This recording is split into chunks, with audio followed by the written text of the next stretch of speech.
There is a potential workaround for expensive hardware. Older hardware. The Ryzen 7 5800X, an AMD CPU from like 5 years ago, has just hit the #1 spot as the top selling CPU on Amazon in the UK. And even older CPUs or even older GPUs like the 5800 XT are sitting at 4th place for GPUs on Amazon in the US. eBay is currently flooded with people selling older hardware. CPUs, GPUs, motherboards, and yes, of course, older DDR4 and even DDR3 memory. And I want to shout out TechSpot here for doing a little article that Luke has actually been bugging us to do something about, which we are actually working on in the background as well, although a slightly different angle, but doing a little article talking about the usability of slightly older hardware. They showed that if you compare CPUs, they actually tested 44 CPUs, and going as far back as the Ryzen 5 2600, in modern games like Battlefield 6, you can still achieve a more than playable experience at 1080p high. And I think this is a really important thing for people to consider right now. It's like, this is not really, our discussion question is not really a question, it's more of a statement. You don't need to buy new expensive hardware. Dude, my one of my buddies from high school, his son is currently running, I might get some of the specs wrong, sorry, but I think it's like 8 gigs of RAM, maybe 16, but I think it's 8, a GTX 1080 and a 7000 series Intel processor.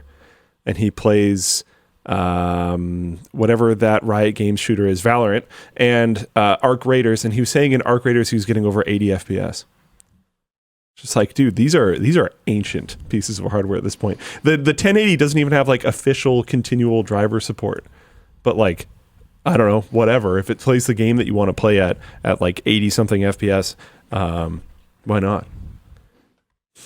And like, do I love $100 spending $100 on an old GPU very like that? old GPU? No, I don't love that. But it's also $100. But it's also $100. And there might be a better, this isn't a suggestion, that's just a rig that I know of that's running.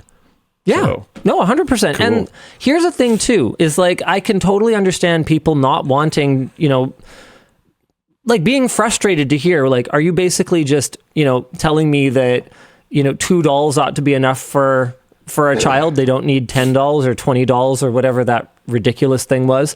No, I'm not saying that at all. I'm saying that channeling your inner scrapyard warrior is a great way to ride out times like this. Like, I guarantee you, I don't think I've actually ever asked Luke this, but I guarantee you that at some point he built a stopgap system. Sure. Something to tide you over while you waited for something else to be more affordable or something else to release, or when you were in between selling your last generation GPU and waiting for a deal on a new generation one or whatever. I mean, I had like, I think I've told you about this before, where I was able to buy a platform upgrade through the Intel Retail Edge program, but I couldn't afford the rest of the upgrade for like, I think it was like half a year or something. And one of the ways that I was able to afford it was I sold my old platform and my old case. But that meant that I didn't have a case. I got the new platform, but didn't have a case. So I got this like hand-me-down case, but the power button didn't work. So I set up like a rubber band bow, basically, and a pencil. Nice. That was so I could reach under my monitor and poke the pencil, and it would press the on motherboard power button to turn the system on. Nice. And I had that for at least half a year. Nice. Whatever, who cares? And that's totally... I think stuff like that's cool. And that's totally fine. Making stuff work is cool.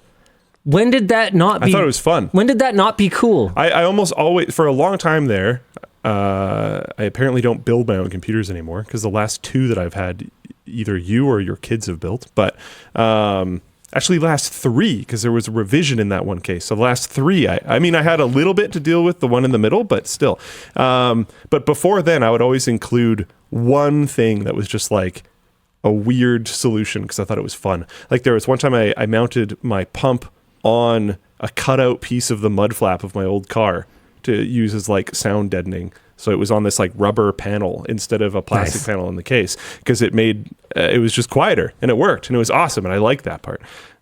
So don't like feel bad about doing things like that. I've always thought that's super cool. And something that's really important to note about stopgapping is that it can help.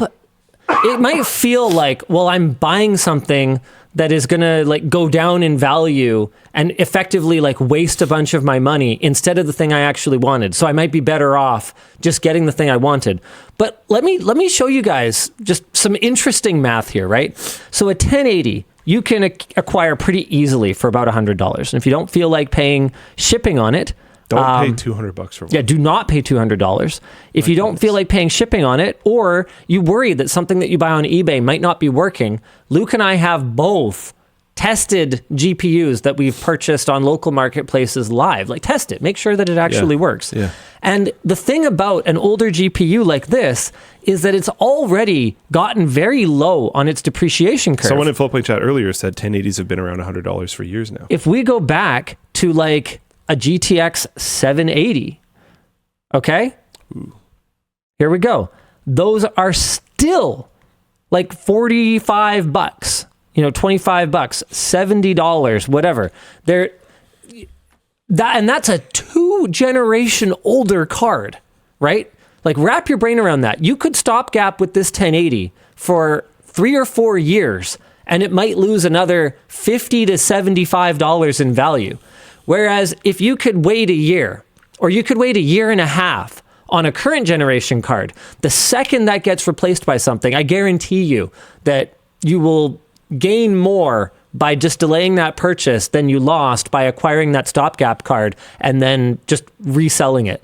I don't know, man. I don't know what to tell you. It's kind of a frustrating thing, because you know how we often have that conversation where it feels like there's this pressure from certain corners of the community for us to be more outraged, for us to like demand that NVIDIA lower their prices as if they're going to listen to us. And I mean, I wish they would. And obviously, prices are too high and blah blah blah blah blah blah blah blah. But and that's all true. But at the end of the day, I mean, we did that video recently explaining that it's not just NVIDIA. I mean, NVIDIA is a very profitable company, but so is TSMC, who has a monopoly on the manufacture of the chips NVIDIA sells.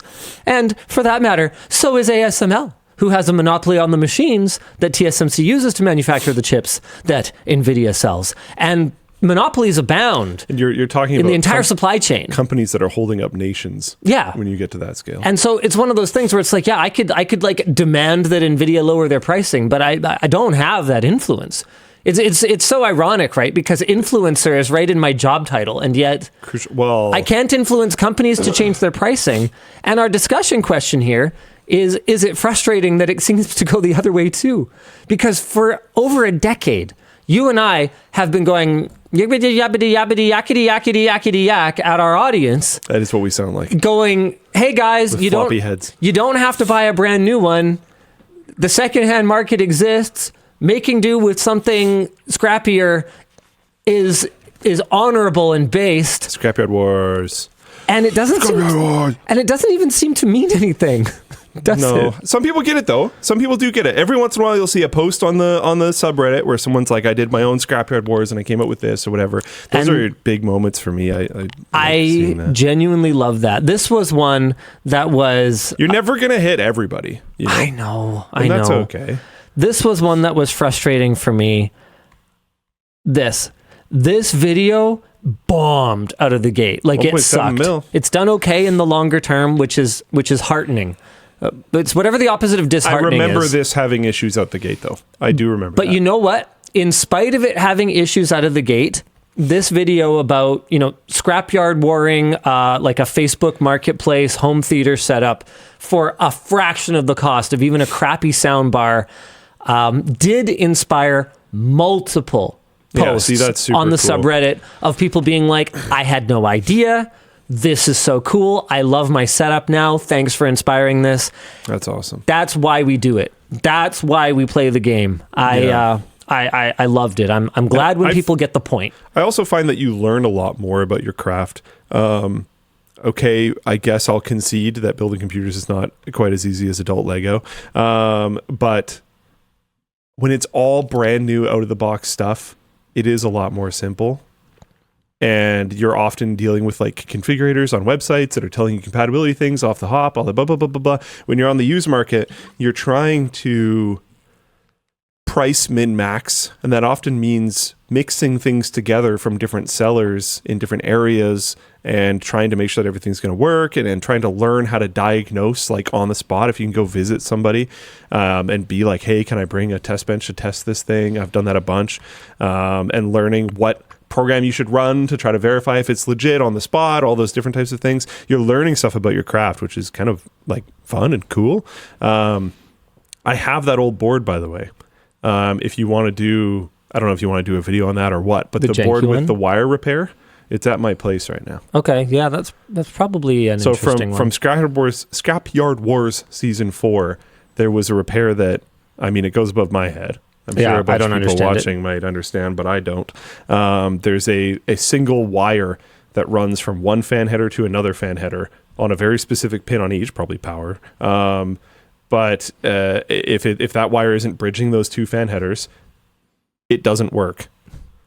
And if it is, then it works perfectly fine and has worked perfectly fine for years. Like in some years. cases, acting as like a 24/7 server for like months at a time and stuff. Like no issues, just as long as this wire is bridging these two fan headers. And this motherboard made magic smoke at some point. Yeah. So I can't quite fathom it. Who knows?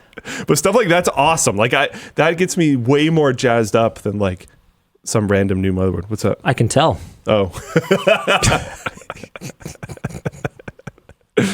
Yeah. Anyways.